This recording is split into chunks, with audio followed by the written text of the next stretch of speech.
musiquita. Aprobar. ¿Se aprobó?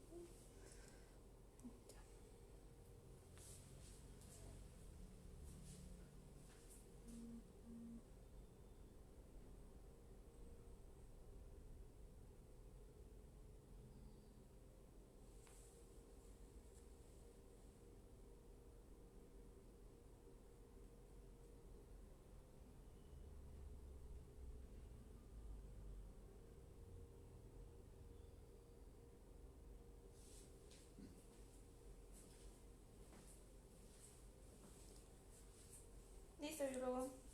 Ya. Continuamos. ¿Ya empezó la transmisión? Ya. Bueno, pues vamos a continuar después de este receso. Una aclaración, estamos aprendiendo y ahorita encontramos por qué no se transmite en YouTube. Para los que nos esperaban en el canal de YouTube, tenemos que llegar a 1000 seguidores. Entonces inviten a sus amigos, amigas, novias y demás para que se suscriban al canal. Y ya que lleguemos a 1000, sí vamos a poder hacer la transmisión en vivo. Cambió la política de YouTube. Antes se podía con menos miembros, ahora deben ser 1000 por lo menos. Entonces, pues lo que estamos haciendo ahorita es subir el video en YouTube. Vamos a transmitir nada más media hora porque ya nos dimos cuenta también que está muy pesado por una hora. También estamos aprendiendo eso. Entonces a la media hora vamos a interrumpir, a dar un receso de 5 minutos y vamos a continuar así de media hora en media hora. Bueno, ¿qué es esto de la salud, enfermedad y atención? Todo está ligado, todo está ligado. Es un proceso en el cual muchas veces nada más vemos una parte y nos olvidamos de lo otro, ¿sí? Entonces, el proceso salud de enfermedad y le añadimos atención va a ser diferente en la medicina alópata que en la medicina tradicional o en la naturopatía, ¿sí? Va a haber elementos comunes. En el diagnóstico va a haber cuestiones, aspectos que en todas ellas van a ser comunes, sobre todo en este proceso de transculturalización, de sinergias, de sincretismo. La medicina alternativa, la medicina tradicional, perdón, con la naturopatía ha retomado elementos de la medicina biológica. Y también la medicina alópata o biológica ha tomado algunos de la medicina tradicional. Va a variar el concepto según qué, según el grupo social, el grupo cultural donde estemos.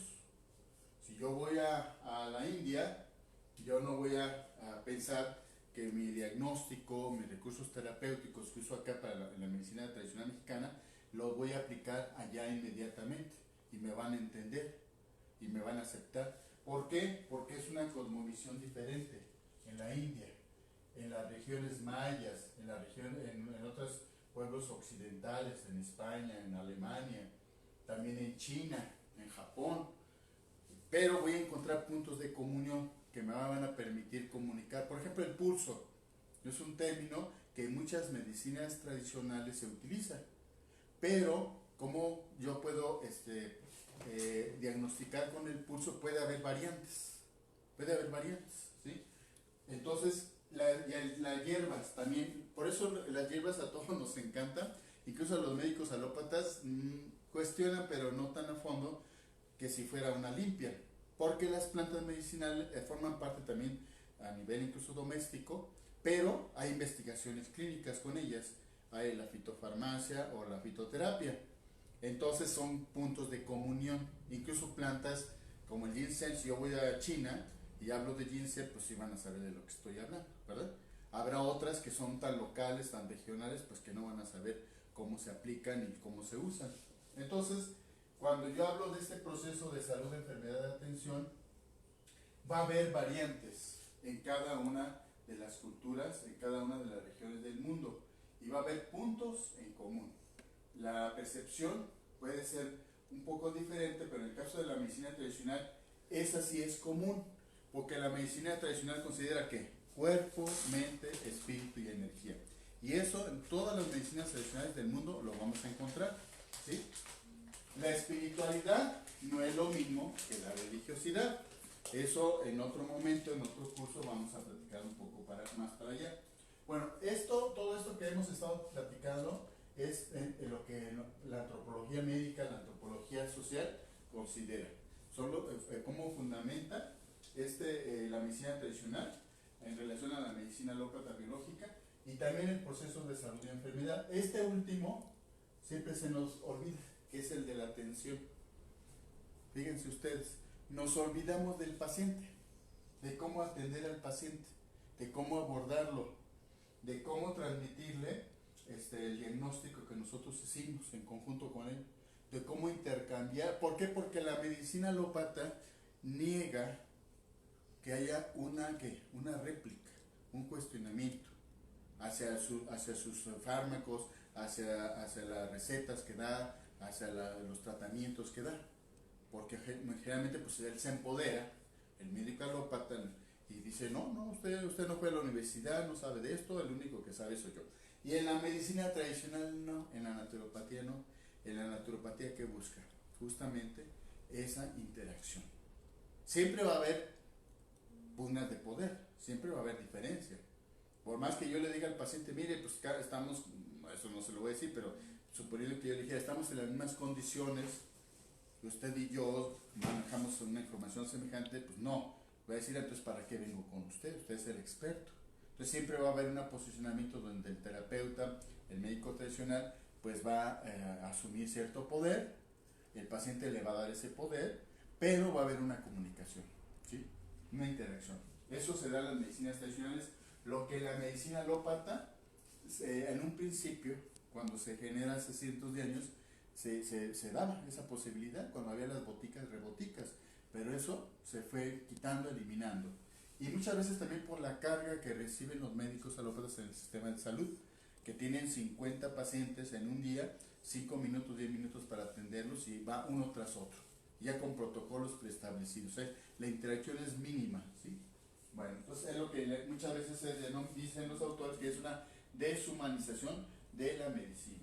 Bueno, en otras palabras, el proceso de salud, enfermedad y atención engloba conceptos relativos a las prácticas que ayudan a la conservación de la salud, a las causas de los fenómenos que se atribuyen a esta enfermedad. Por lo tanto, puede ser multicausal. La medicina tradicional, la medicina natural, la naturopatía, busca ir al origen, a las causas. La medicina alópata en sus principios, en sus inicios, ese era también su objetivo, ¿sí? Y a partir de ahí hacer el diagnóstico. Pero eso se ha hecho a un lado y se va a los síntomas, a la extracción de órganos, al trasplante de órganos, al uso de fármacos, olvidándose si el origen y la causa puede ser emocional, puede ser un desequilibrio energético, etc. ¿Sí? Bueno, entonces, en este caso, cómo se están manifestando los fenómenos que están sucediendo en el paciente y cómo entonces estamos nosotros ubicando los síntomas. Va a haber pacientes que sean asintomáticos. Entonces necesitamos ahí por lo menos una media hora para platicar con él, a lo mejor repetir la consulta para encontrar dónde está el fondo, el origen del problema, ¿sí? Y no quedarnos en lo encimita, en los síntomas. Entonces, en este caso, vamos a, por ejemplo, el mal de ojo. No se cura con aspirina. O sea, por más que en el mal de ojo la persona tenga un dolor de cabeza, esté mareada o un problema de un dolor en otra parte del cuerpo, y el médico alópata diga, no, pues eso no es mal de ojo, eso es otra cosa. El mal de ojo es un concepto que va más allá de lo biológico. Es un concepto que incorpora, ¿qué? Emociones y energías, ¿sí? Entonces, el médico alópata va a recetar cierta cosa, pero no va a ir al origen del problema del mal de ojo, de la vista, de alguien que tenga una vista muy fuerte, que fue al panteón y tomó ahí energías y le hizo que tuviera dolor de cabeza, etc. Él va a decir, no, eso no existe, ¿no? Entonces, en el proceso de salud, enfermedad y atención, el mal de ojo puede ser entendido, comprendido en las diferentes culturas bajo la percepción de la medicina tradicional. Y puede ser, por lo tanto, atendido y resuelto, ¿sí? La pérdida de sombra, igual. díganselo a un médico alópata, te va a decir que eso no existe, que eso es charlatanería. Pero en las encuestas que se siguen haciendo en el sistema de salud, pues, notamos que sigue vigente ese concepto de la pérdida de la sombra, la pérdida del alma, ¿sí? Entonces hay que resolverlo ¿con qué? Con recursos terapéuticos de la medicina tradicional de esa región, de esa comunidad, con el terapeuta experto, el chamán, el curandero, ¿sí? La siguiente, por favor. Bueno, vamos en este mismo ámbito del proceso de salud de enfermedad. Entonces, Eduardo Menéndez, que les digo que es una referencia obligada a todos los que estamos en estas cuestiones de la medicina tradicional, alternativa, naturopatía, etcétera, dice que el factor atención es muy importante. El factor atención es fundamental porque se cierra el círculo y entonces podemos ir avanzando. Es como en la evolución de las especies, vamos como en espiral, aparentemente cerrando círculos, pero realmente vamos avanzando, vamos a pasar a otra etapa. Entonces en este caso vamos a enriquecer ese concepto cuando hay una coherencia, ¿sí? En lo que se adopta el concepto de la salud y la enfermedad, en los diferentes espacios socioculturales, ¿sí? Cómo se concibe la enfermedad, cómo conciben en los mayas la enfermedad, los mestizos de la zona maya, los de las zonas náhuatl o de las zonas purépechas, el indígena, el nativo, el del pueblo originario y los mestizos que están ahí, ¿sí? Va a haber ahí un choque, sí, pero va a haber también puntos de comunión, ¿sí? O sea, vamos a tener políticos o gente con mucho dinero que ya en corto, seguramente a algunos de ustedes les ha pasado, nos dicen, pues es que a mí me están diciendo que alguien me hizo un mal de ojo, que me están haciendo brujería, ¿no? Entonces ahí aplicamos que Reiki, aplicamos limpias, aplicamos temazcal, oraciones, una serie de cosas que aunque la persona diga yo no encuentro eso en qué me puede ayudar, pero si me lo dan y me ayuda, perfecto. Imagínense a alguien desahuciado, alguien que ya que está en un proceso de metástasis. Pues si le dicen que él tiene que ir a Nepal, tiene que ir a la Malinche, etcétera, a una caminata o ir con la Virgen X, pues lo va a hacer. Cuando nosotros no estamos en una situación así tan crítica, pues decimos que eso no funciona. Pero acuérdense que dicen que la fe mueve montañas, las energías positivas, todo esto puede hacer que esa persona sane, la espiritualidad, ¿sí? Bueno, entonces, por eso debemos de concebirlo en ese contexto. Y en el sistema médico dominante, pues excluye esta percepción, aunque los hospitales integrales, vuelvo a retomar eso, que como referencia, se trata de superarlo. Entonces muchas veces el médico alópata cuando atiende a un paciente y le dice, pues sabe que no funcionó mi tratamiento, pero vaya ya con el curandero y que le dé una limpia. Oiga doctor, pero pues mire, a ver si funciona. O ellos mismos se dan una limpia, los médicos alópatas, ¿sí? ¿Sí? ¿Sí? José Javier Herrera Valencia pregunta, ¿qué otros recursos terapéuticos nos ayudan a llegar a las causas para aprovechar mejor las plantas medicinales? Ok. Bueno, no sé, no entiendo bien la pregunta, a lo mejor, ¿cómo yo podría definir? A lo mejor esto es pregunta, ¿qué plantas escoger, seleccionar, qué forma de preparación, cómo aplicarlas con el paciente? Bueno, es un proceso de enseñanza y aprendizaje con los hierberos, con los curanderos, interacción con ellos, con los médicos tradicionales, con las mamás, con las abuelas que nos van enseñando eso.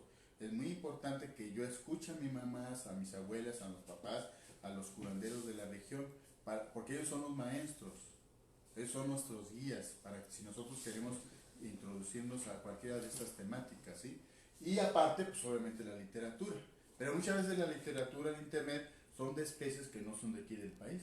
También hay muchas técnicas, hay muchos recursos terapéuticos en internet, pero luego desconocemos los propios, los de la región, los de la comunidad. Tenemos también a ser en ese sentido excluyentes, ¿no? De incluso caer en el racismo. Bueno, entonces, está interesante esta parte, a ver si después lo leen con más calma, pero la visión positivista biologicista, y eso se lo dice un biólogo, es lo que dominó y lo que sigue dominando. O sea, toda causa todo síntoma tiene un origen biológico, es lo que nos decimos nosotros. Hay un mal funcionamiento renal, hay un mal funcionamiento hepático, entonces son las células hepáticas, ¿Y qué pasa con las emociones? ¿Y qué pasa con los desequilibrios energéticos? Incluso hay médicos alópatas, yo he escuchado que dicen que la alimentación no tiene nada que ver. Entonces, todo lo reducimos a tejidos, a cuestiones fisiológicas, a reacciones bioquímicas, y parecería que entonces esa persona es enteramente millones de células conjuntadas, pero donde no hay emociones, no hay desequilibrios de energía, no hay otra serie de situaciones que de una historia familiar y social, ¿sí? Entonces, en este caso, incluso hablamos de que, bueno, este concepto taoísta del yin y yang, ¿sí? Es interesante, ¿sí? Porque se domina en todas las medicinas tradicionales no nada más del oriente, como lo dice ahí, yo me podría decir que bajo otros términos, en todas las medicinas tradicionales. O sea, en todas las medicinas tradicionales vamos a hablar de que el ser humano tiene desequilibrios. Hay siempre esos flujos de energía, ¿sí? O sea, que nos llevan al yin o nos llevan al yang. Pero todos somos así. Hay como cierta bipolaridad, ¿sí? O sea, entramos en procesos de salud, nos sentimos muy a gusto emocionalmente, etcétera, pero también de enfermedad, de crisis.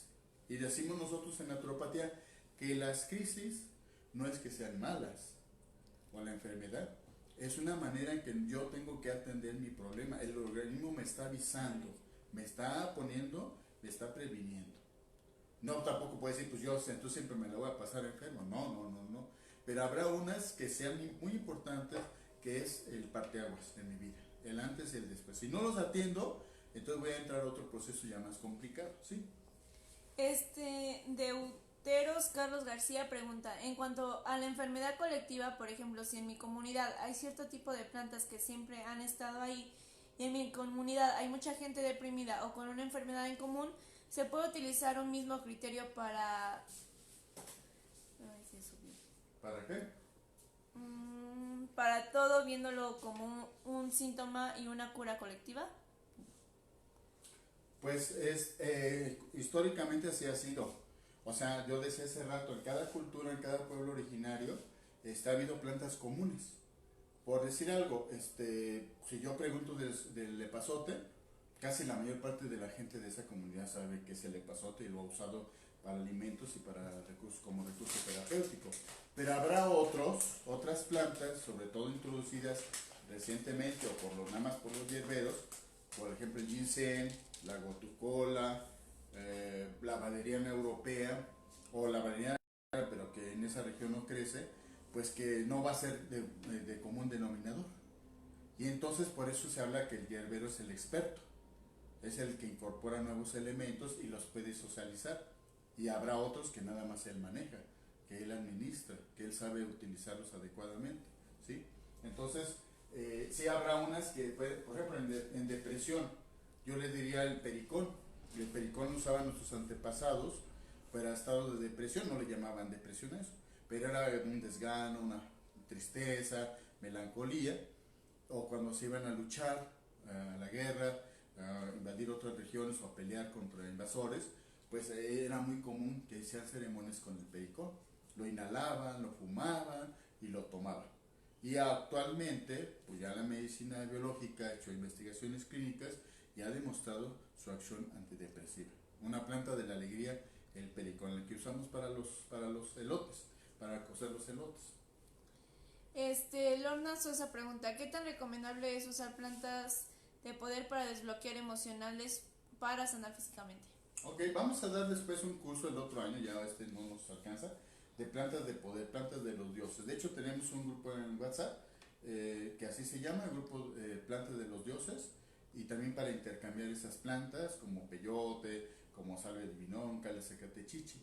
Sí, o sea, es un método. Un buen curandero, un chamán, no cualquier persona, puede utilizarlo para diagnosticar y para ayudar a sanar a la persona en procesos de autosanación. O sea, hay que saber el procesamiento, la dosificación, y siempre debe estar acompañado del maestro, del guía, del chamán. No usarlo uno solito, ¿no? porque no sabemos los efectos que va a tener. Hay procesos de regresión. Es como si hiciéramos una constelación familiar, usar la metagenealogía de Jodorowsky, ¿no? O sea, nos lleva a procesos de regresión, o lo que decía Castaneda, donde nosotros vamos a trabajar con nuestro otro yo, nuestro subconsciente. Pero si no tenemos experiencia, porque eso ya estamos en otro momento histórico, en otra situación, pues tenemos que ayudarnos de alguien que nos guíe, ¿sí? Como nos ayudamos del psicoterapeuta, como nos ayudamos del el reikista, etcétera, ¿sí? Gente que ya tiene más experiencia, que tiene una formación más fuerte. La siguiente. ¿Sí? Pregunta Carlos García, en cuanto al uso de enteógenos, ¿cuál es su opinión? Pues se lo acabo de decir. Las plantas enteógenas son las plantas de los dioses, mal llamadas psicotrópicas. También es un término despectivo, excluyente, racista.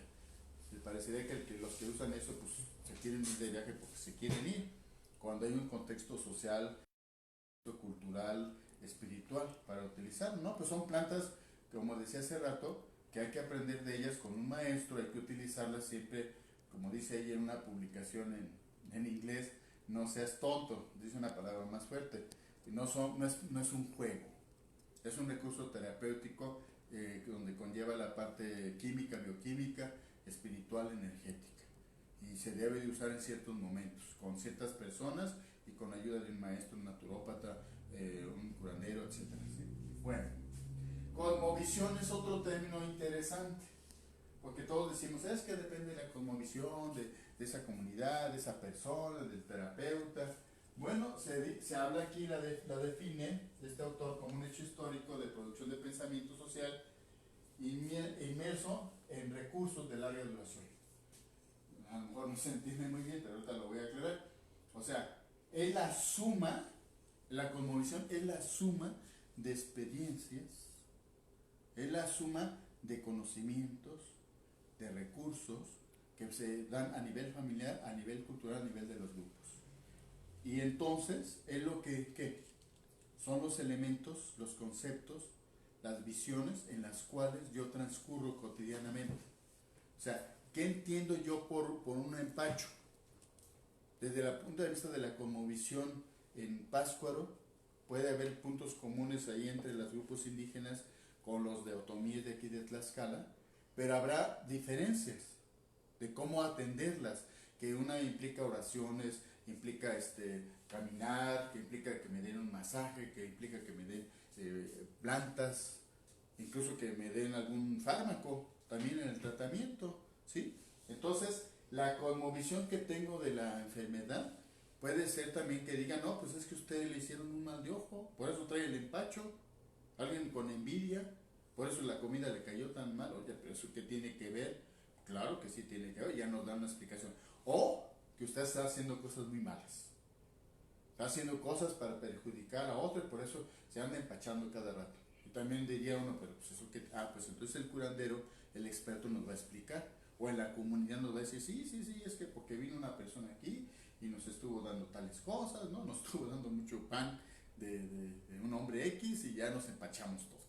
Entonces, pues sí, hay cierta lógica en eso. Y otro diría, no, es que usted de por sí ya su estómago lo trae así, su intestino, porque usted es una persona que anda en cosas muy peligrosas, muy riesgosas, etc. Entonces, esa cosmovisión va más allá incluso de la lógica, de lo que nosotros hablamos como algo real, como algo cotidiano.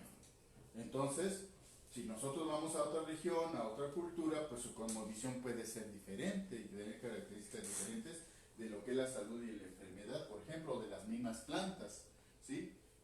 Y dicen, tenemos que ubicarlo históricamente, la cosmovisión de los aztecas, de los tlaxcaltecas, antes de la llegada de los europeos, es diferente, si nosotros nos viéramos en el tiempo, de la cosmovisión cuando lleguen los europeos. Se modifica. ¿Por qué? Porque entra la religión católica. Aunque siga habiendo elementos de los dioses, de las entidades divinas politeístas anteriores. Ya hay un sincretismo, hay una transculturación, hay un dominio de una sola religión. Entonces esa cosmovisión de esa religión va a ser la que va a dominar.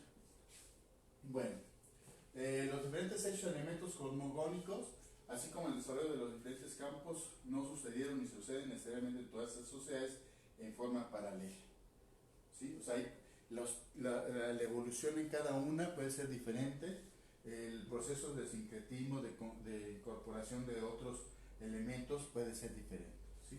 Y además es dinámico, como les dije hace rato. ¿Sí? La siguiente. Entonces, la cosmovisión es el macrosistema conceptual que engloba todos los demás sistemas, los ordena. Que ustedes estuvieran en la luna y dijeran, a ver, voy a ver cómo está la cosmovisión aquí en Tlaxcala o en Puebla, o sea, en relación a la salud, ¿sí? Entonces desde allá verían, pues es como un globito, como una viva así, con un montón de formas, ¿sí? Pero están interactuando muchos hechos, muchas experiencias, muchos personajes, ¿sí? Y va a ser un tanto diferente, ¿sí? Y va a haber puntos en comunión. Cada una a la vez está como fraccionada, pero interactuando cada una de ellas, ¿sí? Si no me entienden, pregunten, no hay problema, ¿sí? En primer plano, generalizado algunos de los principios básicos pertenecientes es lo que yo les decía hace rato. Habrá conceptos, ideas, imágenes que son comunes y habrá otras que no tienen nada que ver una cosmovisión con la otra, ¿sí? Porque incorporaron otros elementos, porque cada una ha evolucionado a tiempos diferentes y se ha interactuado con los demás de una manera diferente. O sea, yo no puedo pedirle, por ejemplo, aquí que está Samara, en su cosmovisión como egresada de naturopatía, que tenga esos mismos elementos, esos mismos recursos teóricos prácticos que cuando yo tenía su edad, cuando yo estudié. Era otro momento histórico, otro momento social, pero habrá puntos de comunión en los cuales ella me va a entender y yo le voy a entender, y así sucede pues con las diferentes cosmovisiones, incluso no nada más en las personas, sino en los grupos, en la sociedad, ¿no? Entonces, articula concepciones diferentes, orientaciones en tiempo y en espacio, ¿sí? Eso también es lógico.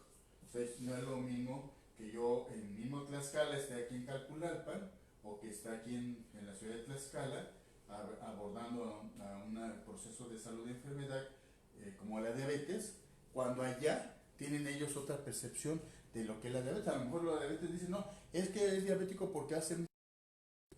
Y acá decir, no, eso no tiene nada que ver, es que su páncreas anda muy mal, ¿sí? Y es que come cosas muy grasosas y todo eso, ¿sí? Bueno, entonces, en este caso, es muy importante porque yo me tengo que abrir a esas concepciones, no cerrarme y no excluir y decir que lo demás no funciona y no sirve, ¿sí? Bueno, entonces la siguiente es otro concepto muy importante que por ahí ustedes lo deben de siempre de trabajar, siempre debe de estar presente de una otra manera porque se nos olvida y llegamos a situaciones a veces pues muy erróneas. El concepto de hegemonía y subordinación. En cualquier país del mundo, por más que sean socialistas, comunistas, que todos en el Tíbet, donde todos somos hermanos, todos nos llevamos muy bien, siempre va a haber ¿qué? Diferencias de poder, de posesión, de control de la comunicación, de los medios. Porque es una forma de ¿qué? De que yo me empodere y que domine a los demás, que van a ser subordinados o van a ser sus subalternos, ¿sí? Incluso el mismo subalterno, el subordinado, nos pide casi, nos exige que nosotros seamos los que nos empoderamos, ¿sí? Porque así se siente, entre comillas, bien, ¿sí? Pero ese subordinado puede llegar a ser también un empoderado, como es el papel de las mujeres en las últimas décadas, ¿no?